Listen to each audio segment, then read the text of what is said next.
Lastly, technical support. You can chat directly to tag G/D/eSource as seen on the screen, and he will be able to help you figure it all out.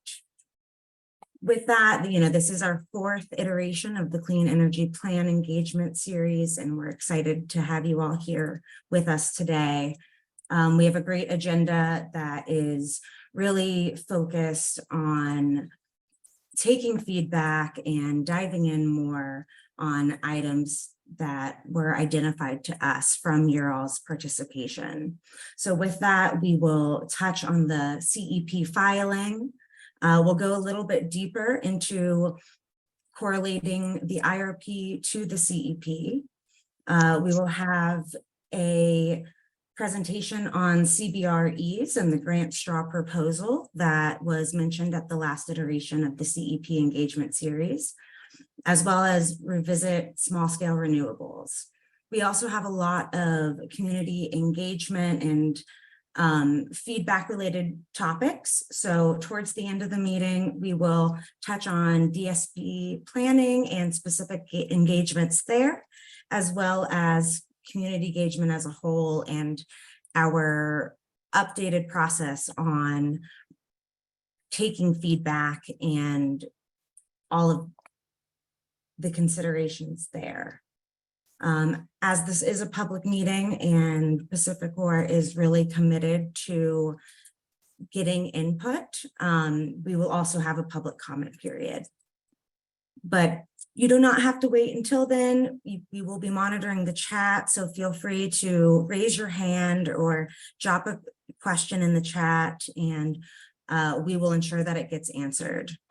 So with that, we will go ahead and kick off the content of this and go into the objectives.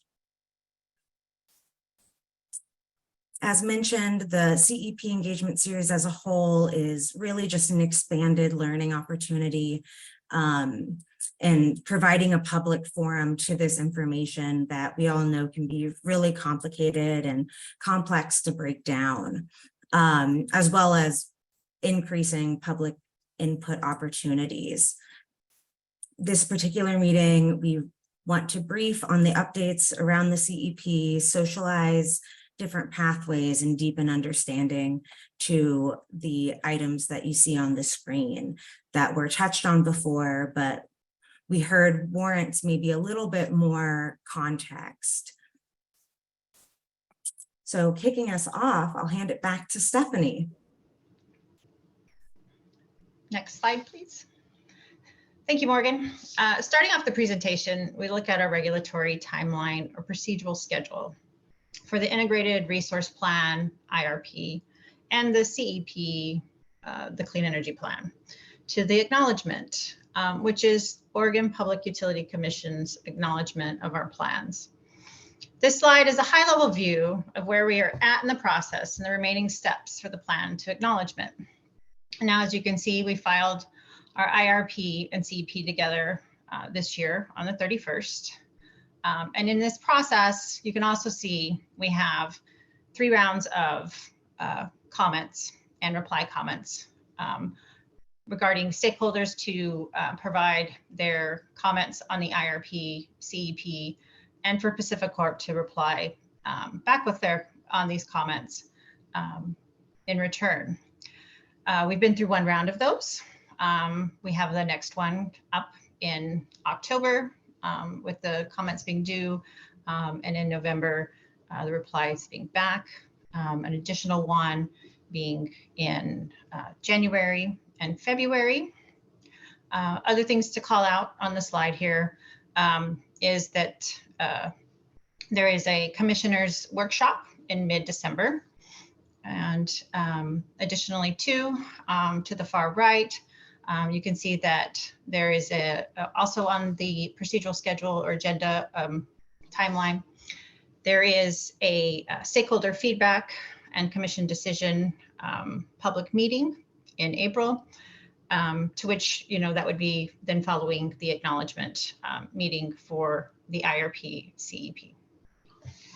So again, This was to provide a high level of the regulatory timeline of the CEP and IRP. Next slide. So here we're going to be discussing our planned actions. And so what I've done is pulled from our previous presentation, our action plan, and more specifically narrowed in on the topics that are right from our plan that we had showed you in the previous presentation that we'll be discussing today.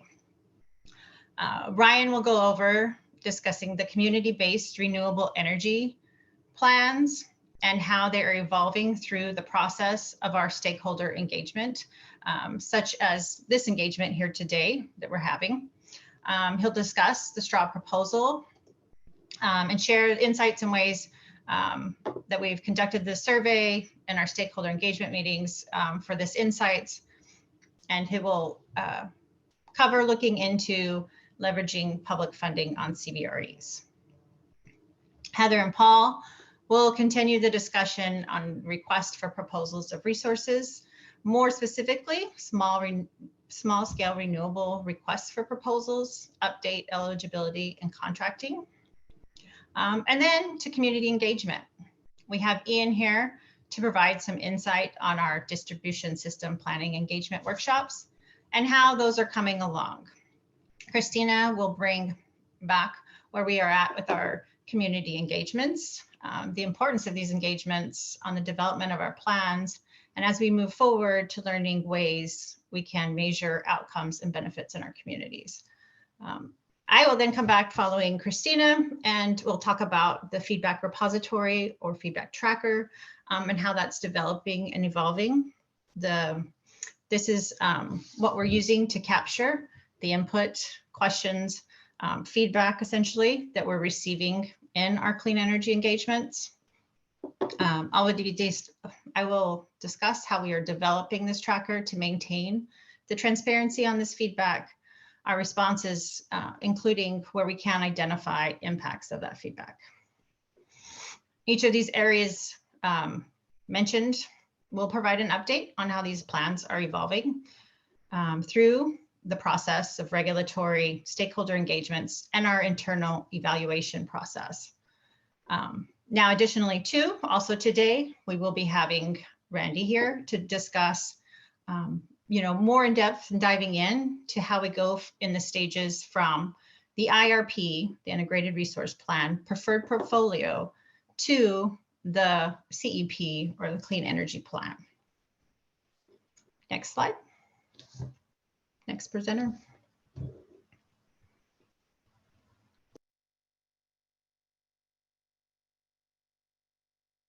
Yes, and here we'll hand it over to Ryan Harvey. Oh, wait, sorry, actually, Randy Baker. I apologize. Hello, this is Randy Baker. Are you able to hear me? Yes, we are. Okay, is that clear enough? Coming in loud and clear. Thank you, Randy. Excellent. I was going to share my screen, but it looks like I won't be able to do that. I'm having a few technical problems, but I think we can make this work regardless.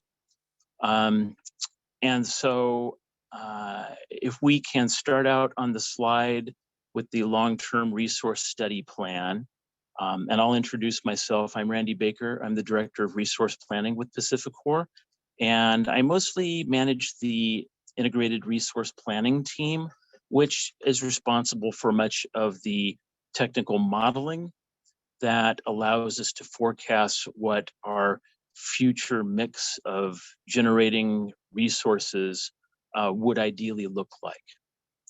And so with that, let's take a look at this slide, which provides an overview of the layered approach to developing PacifiCorp's first clean energy plan for Oregon. PacifiCorp based its Oregon Clean Energy Plan on its 2023 system-wide Integrated Resource Plan, or IRP. For both the Integrated Resource Plan and the Clean Energy Plan, PacifiCorp used its Plexos optimization software to conduct what we call a least cost, least risk analysis of options. And you'll notice the term risk in that phrase, least cost, least risk, is primarily measured by reliability. Safety is, of course, a factor in the long-term plan. We are looking at reliability, the increasingly focused upon resilience, but some of the key questions that we ask is, how frequent are outages predicted to be? How long do those outages persist? What hours or what parts of the day, or perhaps what seasons of the year do outages occur? And those are key factors when we talk about least cost, least risk planning, with the goal of being to provide safe, clean energy and affordable energy to our customers. In the IRP modeling, some of the portfolios of resources, or selections of possible resources for the future, are less reliable than others. And so the resources in these models are competing in terms of costs and risks. And the best portfolios are going to be least cost with least risk. This analysis leads us to an ideal view for long-term planning based on our best available data. And on this slide, that's where you can see the reference under that stage 1 little green circle to the 2023 IRP preferred portfolio. That is the winning portfolio, if you will, on a system-wide basis. And just as a reminder, system-wide in this case is PacifiCorp's whole multi-state territory. And so that's stage 1 in a nutshell. The first step is to determine what that optimal portfolio of resources looks like for the whole system. Stage 2, then moving over to that second bubble, is where we optimized the system again using that same software and the same methodologies. But in this case, we added into the requirements the 10% small scale renewables requirement per House Bill 2021. And then stage 3 in the overview is where we then analyzed the anticipated emissions from portfolios, from the integrated resource plan, and from the small scale, and we identified specific issues and pathways to meet any remaining gaps in terms of hitting clean energy plan targets. The next 2 slides, I'm going to go just a little bit deeper into these 3 stages to try and draw together the link between the IRP and the CEP. So if you could move to the next slide, please. Integrated resource planning to clean energy plan. On stage 1, going back to the initial 2023 integrated resource plan preferred portfolio, one important factor for why we begin with the standard IRP in this layered approach is that least cost, least risk as a goal or a concept these remain bedrock objectives for IRPs and for CEPs, meaning that customer service and reliability are foundational priorities. And we should also point out that PacifiCorp actions must adhere to all legal and practical requirements of each jurisdiction where we operate. The methodology that we use for both the IRP and then building up to the CEP accomplish these objectives for the benefit of all customers, and does so without denying Oregon customers the benefits of system-wide utility scale planning. In stage 2, the second large bubble there, an important point is that when we move into stage 2 and assess the small scale renewables, an important point is that PacifiCorp's current resource position and procurement trajectory tells us that the risk of under acquiring resources, not getting enough, is a far greater risk than the risk of over acquiring resources. Our position is therefore that the CEP as a layered approach where we build into the small scale resource selections is superior to other alternatives. And I'll talk a little bit more about that as well. But With these considerations, we remain open to conducting sensitivities and reporting on various outcomes. And in the CEP, we provided some of those sensitivities to test whether more small scale or less small scale or different other kinds of factors would potentially improve the portfolio or tell us what alternative futures might look like. With the small scale requirement as a stage 2 layered into the integrated resource plan, we get a clear view of small scale requirements, how they're achieved.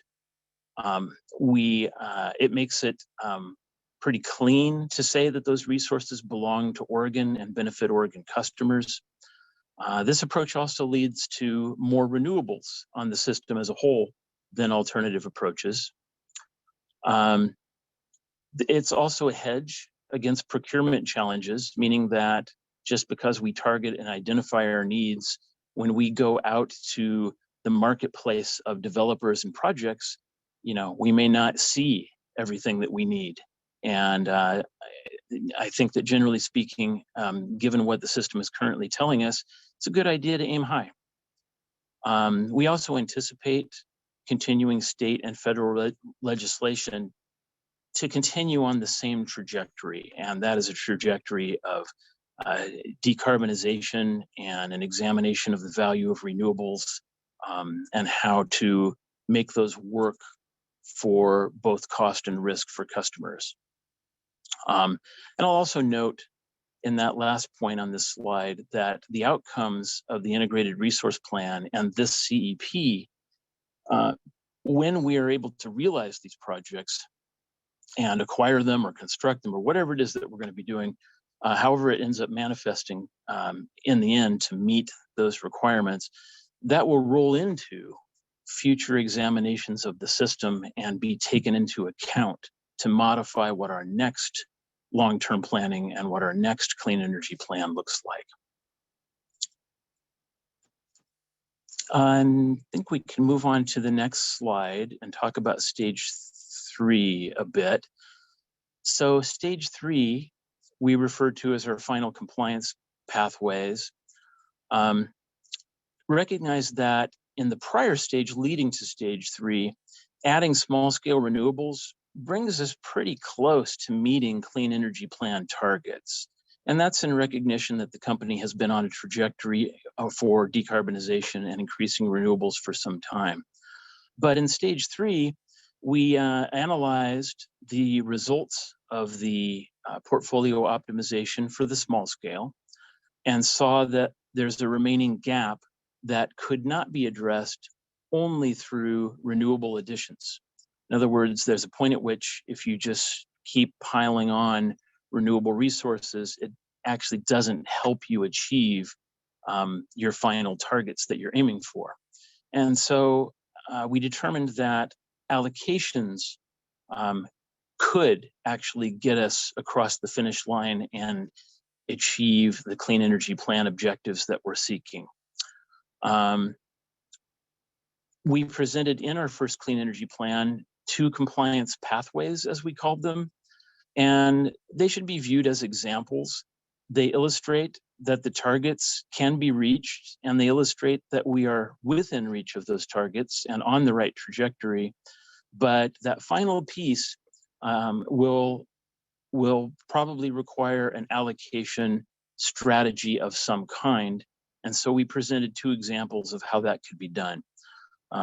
It's also the case that as the energy industry advances, markets change, new legislation is realized, and targets will regularly need to be reassessed to see how we are managing in terms of those goals and those trajectories.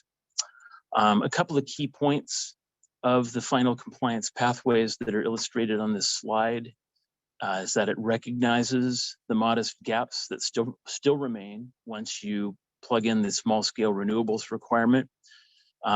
This approach recognizes the role of ongoing processes and progress towards targets for 2030 and beyond will continue to evolve, and very probably additional pathways and analysis will continue to emerge.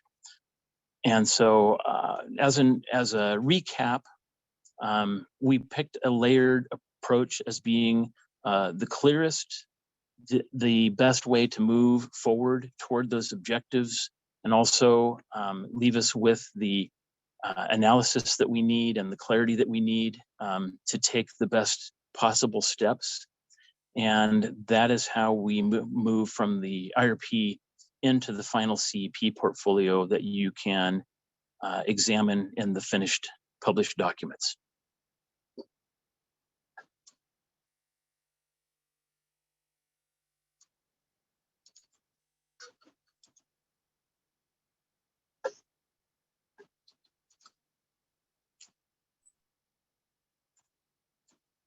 With that, I don't know who has the next section, but I think it's ready to go. Perfect. Yeah, absent any questions, thank you, Randy, for that great presentation, and we'll hand it over to you, Ryan. Thank you. Hello, everybody. Hopefully Actually, my audio's coming through.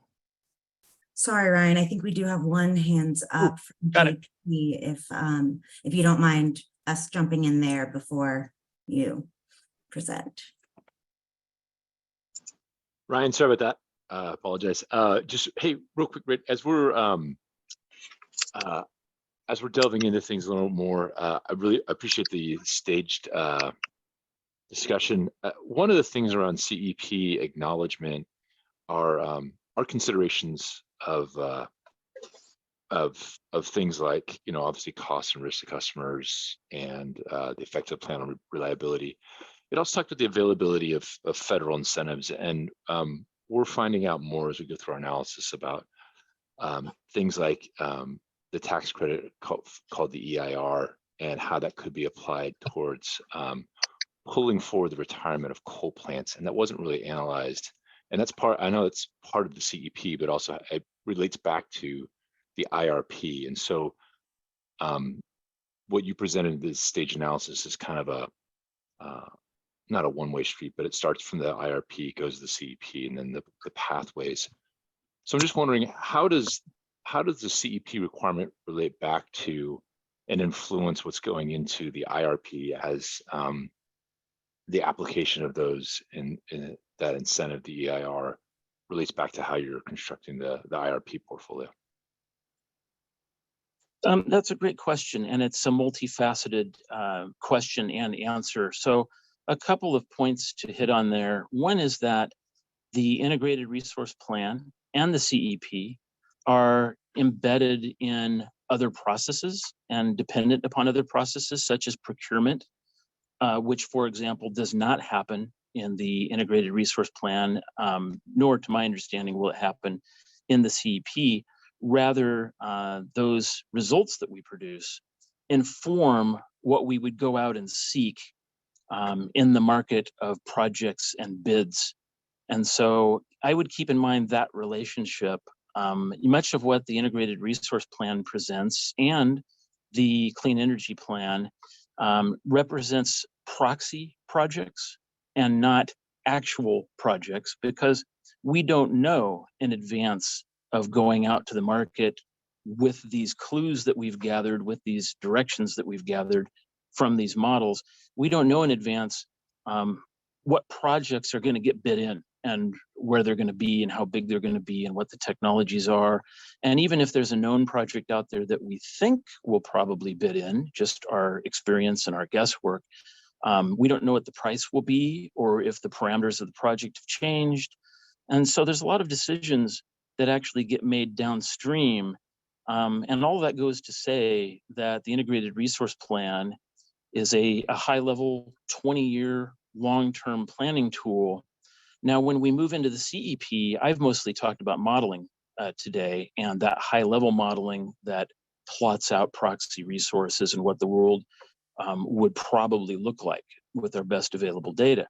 But the CEP document itself includes a lot of specific detail about other important things in the Clean Energy Plan that focus more on what those individual projects look like. What communities will they be in? What will they have to offer to those communities? What are the actual costs going to be? So I would just keep I would keep all of that in mind. Separately to that question, the relationship with other state and federal policies, recent EPA work and rulings, the Inflation Reduction Act, the ozone transport rule out on the other side of the system. We model those as we are able and as they occur. We did a lot with the Inflation Reduction Act. We did a lot with the OTR, which isn't directly applicable to Oregon, but can have an effect. But as recently as May, I think 16th, there were new rules popping out there from the EPA, some of which had not been completely settled yet. And obviously, since we've been working on the IRP and the CEP for 2 years, there wasn't time in the last 2 weeks to get to publishing to incorporate everything. But you can rest assured that we are keenly looking at those policies, those cost breaks, things that would influence the costs and benefits of these resources, including the CBIs, CBREs, and the small scale renewables. So, it's an evolving process. There will be more consideration of those things in, for example, the integrated resource plan update in 2024, the next integrated resource plan in 2025, and in any of those milestones for the CEP. So granted, not everything could get in this time, but we're getting it in there when we can, how we can, and as soon as we can.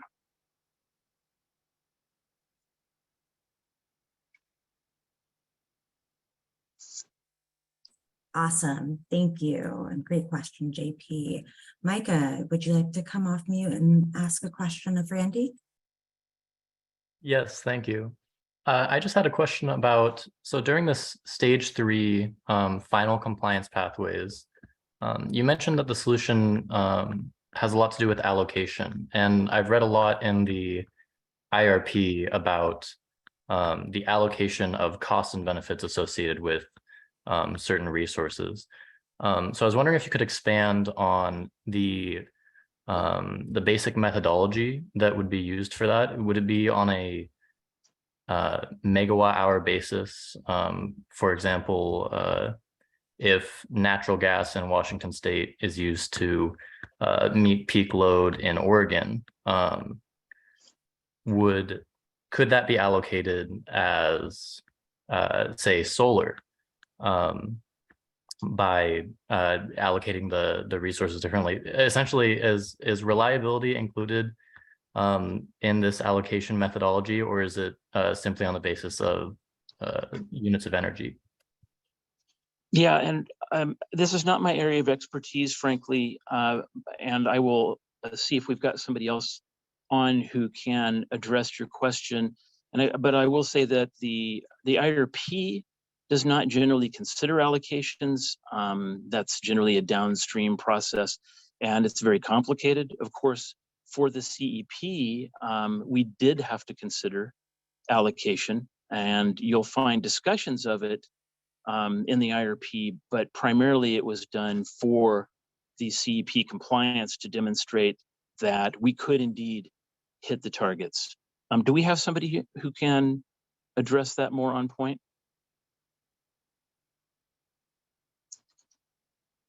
Anyone from Zapier's team or? This is Dan McNeil. Can you hear me? Yes, Daniel, thank you.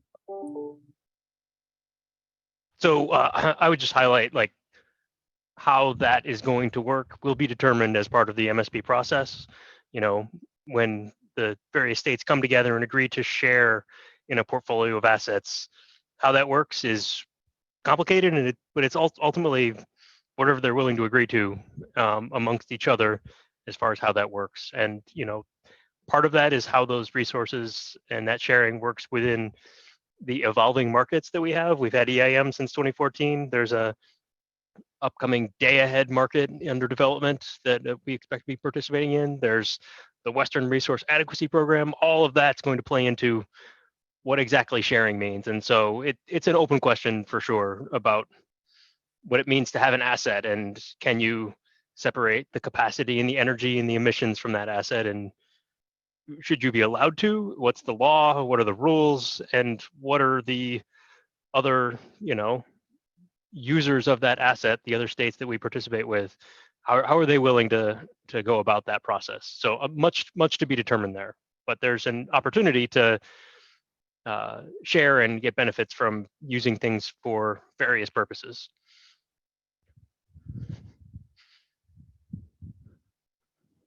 Hi, this is Matt McVie.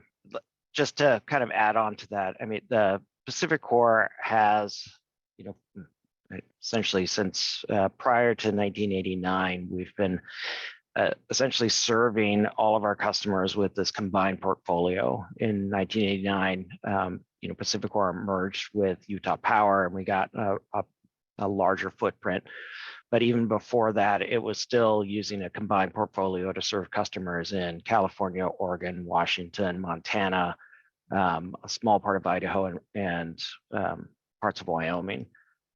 With the addition of the merger with Utah Power, we added Utah, other parts of Wyoming, other parts of Idaho, and then eventually we stopped serving parts of Montana. But this has been an issue where that combination, as Randy said, about kind of the IRP that we planned for those 6 states, because we can combine that to look at the least cost basis. But with that comes this allocation question about, well, what if you're going to use those as system costs to serve the entire system, how do you allocate those costs? So I want to provide a little bit of background on that. And then I apologize about, I missed the specific question because I was addressing an email on a different issue. But, as Dan said, we're actively in negotiations, and historically what Pacific Corps has done is that we come up with a methodology and we propose that to all of our states, and we go through a public process to determine what methodology is used. And so that our commissions work on that. And more recently, what we've been doing is going through kind of a broad stakeholder process to develop that rather than the utility developing it and then just filing it at the state. So we're looking at different ways to do it. It does get very complicated, but we're trying to figure out the way to do the best benefits. And then the question is, what state energy policy allows for what resources? How do you kind of also provide kind of that kind of future proofing so that we know if new technology doesn't develop, you still have access? How do we meet our federal requirements for reliability, for transmission service? And so we're kind of working through all of those issues in that process. So I don't know if there's other questions on kind of our allocation process. I'm happy to answer those.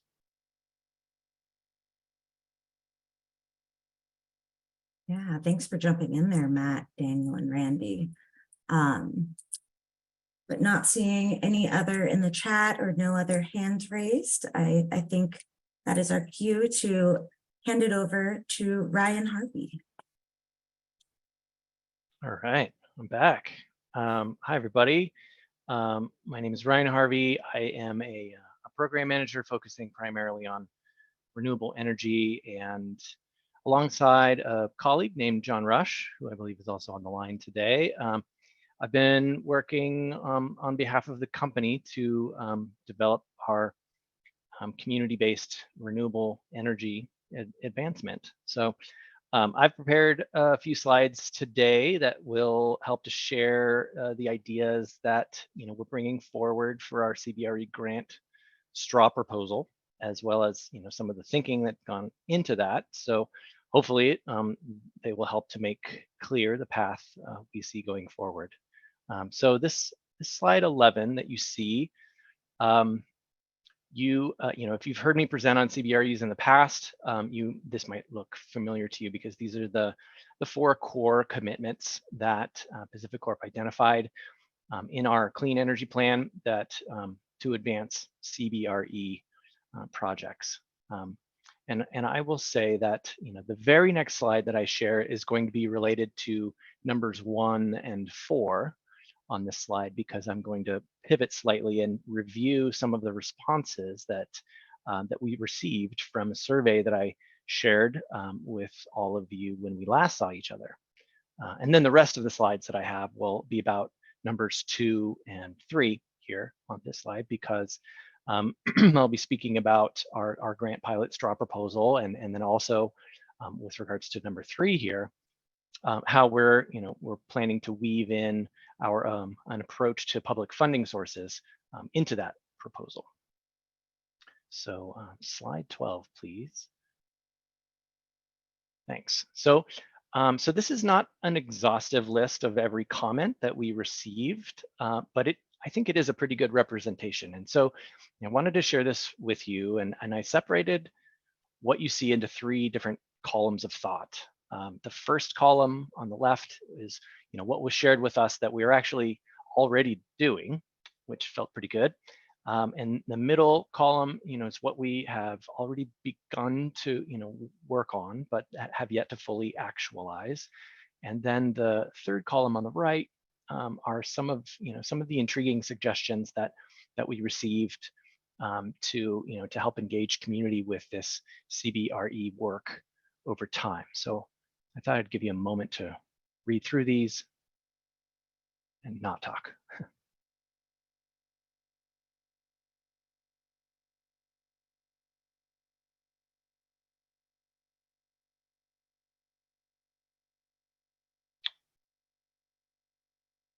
And so if there are no questions or comments about these responses to our survey, about a survey, then we'll move on to slide 13.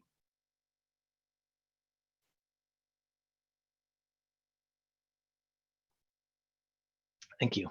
Okay, so as continued development of our CBRE advancement planning took place over the last several months, we've had a number of, I don't know, overarching recognitions, maybe I'll call them, these in the green boxes here, that we've kind of maintained as key thinking for ourselves. And so I think of these kind of as phrases on like the sticky notes that you put on your mirror to ensure that you're approaching your day in the right way, maybe. So these are our 6 of our sticky notes. So the first one there is that we know that this grant pilot is going to be one key way, and maybe even the primary vehicle that we'll have for interacting with communities with regards to CBRE. So so we were holding that up. And then the second one refers to the fact that we have this current battery pilot that's really, I would say, at a crossroads, and so an evolution of that makes really good sense right now into what I'm about to propose to you, especially considering how significant the interest is with CBREs that we're seeing. So so there's that. And then the third is a reminder that this is this straw proposal would be one of several actions that the company is taking, and that's kind of referenced in the previous slide on the 4 core commitments, right? This fourth box, I think, is an important piece of the puzzle. We've heard pretty loudly and clearly that the technical feasibility studies that we have been offering as part of the this current battery storage pilot are more important than ever, because they help communities to learn more about what enhanced resilience would look like at a critical facility site, as well as what more or less they would cost. Also helpful, but they also give leaders a document that could be leveraged to apply for for grant funding.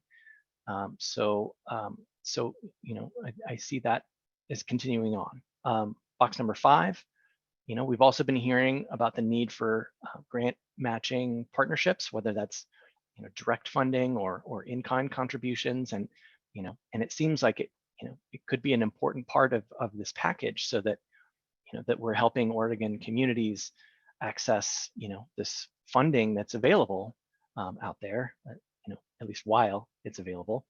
And then this last one, what seems most critical to develop is a pilot program that will meet communities where they are. Some folks are further along, and some are not really even at the starting line with regards to, thinking about a CBRE type project.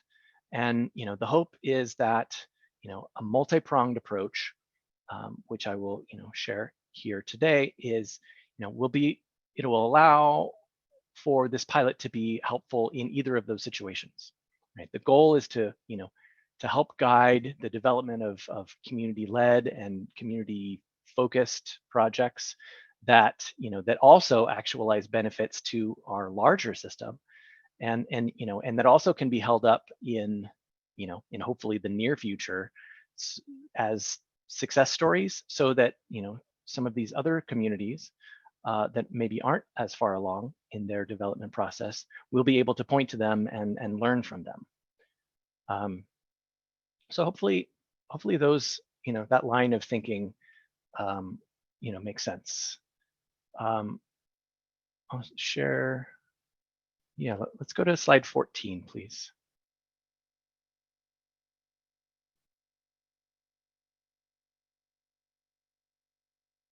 Thanks.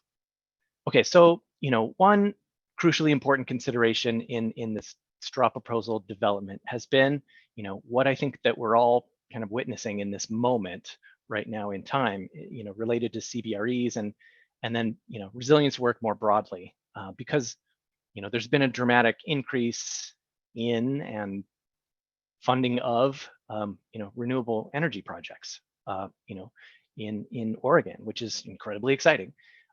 So, this was an attempt to try to capture at least some of that advancement. So, a couple of things that you see here are, targeted toward our residential customers, but, I would say that this is, a non-comprehensive list of the quote unquote action that's out there. For example, you might possibly already know about the additional $20 million of grant funding that, the Oregon Department of Energy now has at their disposal for their grant program. And, there's, at this point, there are 26 projects that have been awarded funding in that program in our service territory. 26, and and probably more to come if there's another application window that opens soon, as kind of is being rumored. So, with all of this as kind of the backdrop, there's some significant time was spent thinking about, how this pilot program might be the same or might be different from some of this other work, right? And so where we noticed the real opportunity for this pilot to differentiate and maybe be as impactful as possible is really, the perspective, I would say, of a utility and the ability of a utility to see to the stacking up of additional types of benefits that a project can bring to our service territory.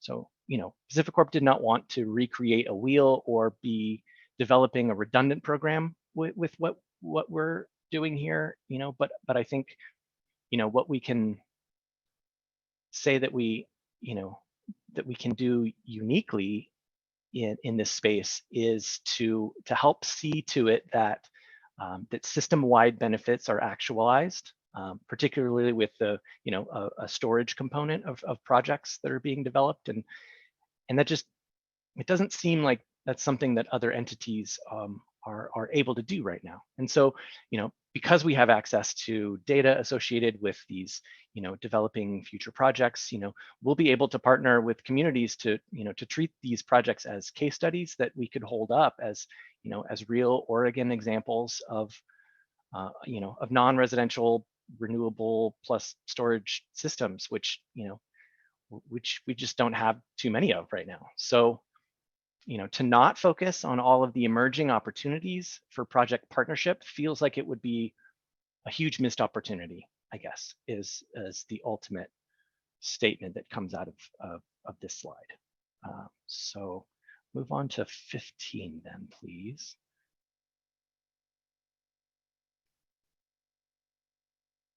Thanks.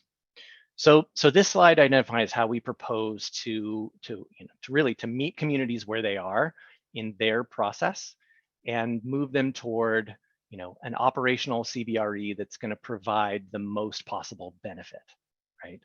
So with the recognition that there are